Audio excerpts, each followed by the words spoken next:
Hey guys, my name is MajiinBae, and today I want to talk to you about a deck that I've been having a lot of success with on ladder, Henneke's Nightfall list. So this deck runs 3 Diana and 3 Aphelios. Aphelios is kind of a no-brainer, he deals with the board very well, he's a huge value engine, and he keeps you casting multiple spells a turn, which is fantastic for your Veiled Tempo and Nightfall cards. Unfortunately, he's not very good at dealing with champions, and since this isn't the Boxtopus variant, you don't have a nice easy way to deal with them. That's where Diana comes in. She can snipe a pesky TF or Fizz before they get out of control. She's also fantastic in this deck with all of the Nightfall cards. Normally when you play a Diana in a deck, you get her Nightfall, you challenge something, kill it, and that's all she does. Then she's a 2/2 with quick attack for the rest of the game. However, in this deck, since you have so many Nightfall cards, she's constantly triggering, and it's incredibly easy to level her up. Untodusk in particular can level her up very fast, as early as turn 3, since it provides 2 separate Nightfall triggers, Untodusk the card, and whatever you point it at. Lunar Dustbringer is another no-brainer 3 of include. With all the Nightfall cards, you need some Nightfall enablers, and nobody does it better than Lunar Dustbringer. It's a nice tempo positive play on turn 1 that can give you a great blocker against the more aggressive decks like Scouts. 2 copies of the Flight was a little interesting for me when I first saw it. Normally I'm used to running Spacey Sketcher in that slot, but because this deck doesn't have as much discard fodder, such as Gems, or Zoe's super cool star chart, Spacey Sketcher would end up discarding real cards too often, things you didn't want to discard. So the Flight comes in as a nice, cheap Nightfall enabler alternative. Sky Shadows really pulls a lot of weight in this deck. It's your only Crescendum target, so you guarantee you're going to hit it every single time. And that, in culmination with Nightfall and the Veiled Tempo, gives you huge tempo swing plays, usually on turn 4 or 5. These turns can consist of multiple Aphelios guns per turn, and also activating a ton of your Nightfall cards, like Doombeast. Speaking of, Doombeast is one of the main ways to win with this deck. The Drain, since you're a more aggressive variant of an Aphelios deck, is not to be ignored. That, in culmination with an Aphelios Infernum, can put the game out of reach for your opponent. Don't forget that you can use Untodusk onto your Doombeast to get that extra drain while drawing more cards. It's usually the main target for your Stalking Shadows and your Untodusks. Lunari Priestess is a bit of a new include. With it, you get ways to deal with the bigger units and champions that the deck normally can't deal with. Also, finding you big invoke creatures to help close out the game. It's a very flexible card, and I'm very happy with its inclusion. If you've been playing the game since Aphelios came out, then you understand that the Fangs is one of the most powerful mid-range value tools around, giving you a great statted body with 3 power that trades fairly well into just about everything, while tacking on an extra powerful Celestial card. It's not a surprise to see this card in the deck. However, there's only 2 because the deck does need to be a little more lean, and you don't need the lifesteal as much as the other Aphelios variants because you have 3 copies of Doombeast, which you'll be triggering over and over and over again. The Veiled Temple is one of the most important cards in the list, and in slower matchups, such as Lysandra Trundle or the Aphelios Mirrors, I almost never mulligan it. It's really important to get your units out of the more damage-based removal that a lot of the decks are packing, such as Vile Feast, Withering Wail, Avalanche, and Mystic Shot. Without it, your board can get kind of small, but because you have Aphelios guns and all these Nightfall cards, your deck is perfectly crafted to trigger Temple turn after turn.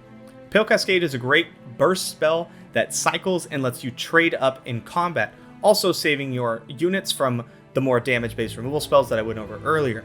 Very strong card, super easy 3 of.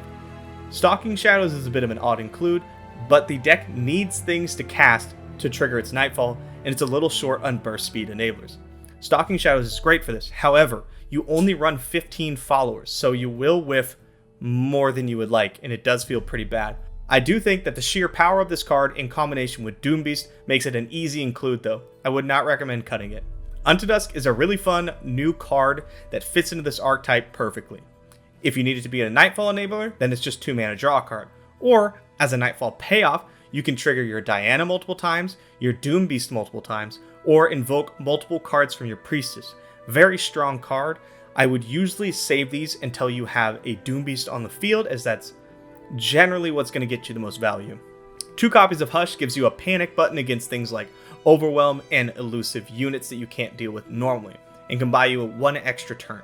This extra turn can usually lead to you finding an answer or putting enough pressure on your opponent to close out the game, with Doom Beast triggers and possibly Atrocity. Moonlight Affliction is just Hush number 3 that's a little more flexible.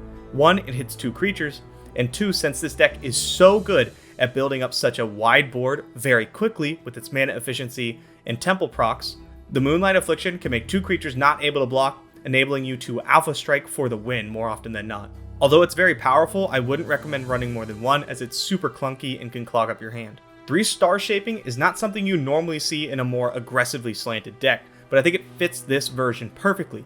This deck isn't as aggressive as the previous Nightfall versions, and it really can go toe-to-toe with even the most value-oriented Targon strategies. Star Shaping gives you a little extra health against the more aggressive strategies, while giving you big haymakers to close the game out versus the more value-oriented strategies.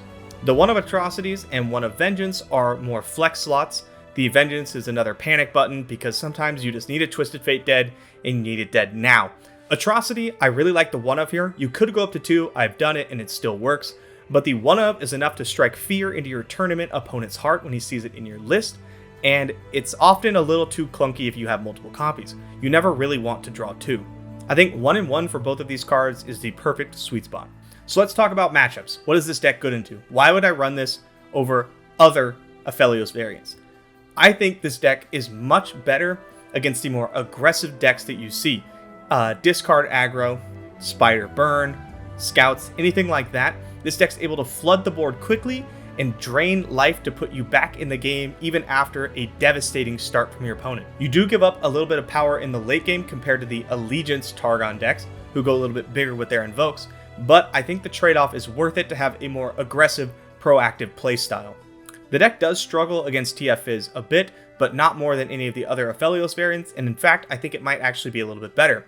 Diana gives you a lot of play here. Plus, stacking multiple Doom Beast triggers can often put your TF Fizz opponent in a place where they need to block, something that the deck is not very good at. As far as against the more controlling style decks like Lysandra Trundle, I find that the matchup normally comes down to Veiled Temple. If I have Veiled Temple, I can play around Avalanche, Withering Will, and Blighted Ravine. If I don't, I can't, and my units are usually a little bit too vulnerable. So I mulligan very hard for Aphelios and Temple in those matchups. Don't be afraid to keep a Star Shaping in your hand against things like Soraka Kench either, as a well-timed Obliterate can win you the entire match. Overall, I think this deck is super fun, and it really rewards a careful, more meticulous playstyle. It's not very easy to play, as you have a ton of choices every single turn, and losing 2 to 4 damage can often just mean you lose the game. However, when piloted by a super skilled pilot, this deck is incredibly flexible, able to be more proactive with the early aggression from Sky Shadows and Diana, or more reactive and play for a later game with Temple, Star Shaping, and your Priestesses. This deck is also a fantastic addition to any tournament lineup, as it enables you to play an Aphelios deck that's very strong and doesn't sacrifice any power, and also run the current best deck in the meta, Twisted Fate Fizz. This deck also has a lot of flex slots. You can change the 2 ofs, 3 ofs, and 1 ofs around a bit to really suit whatever you think you're going to see in the field. You could go up in Fangs and down in Priestess, for example, if you're expecting a more aggro-heavy field, or you could go up in Priestess, even adding more Invoke targets and maybe another Atrocity, if you expect to see a lot more control.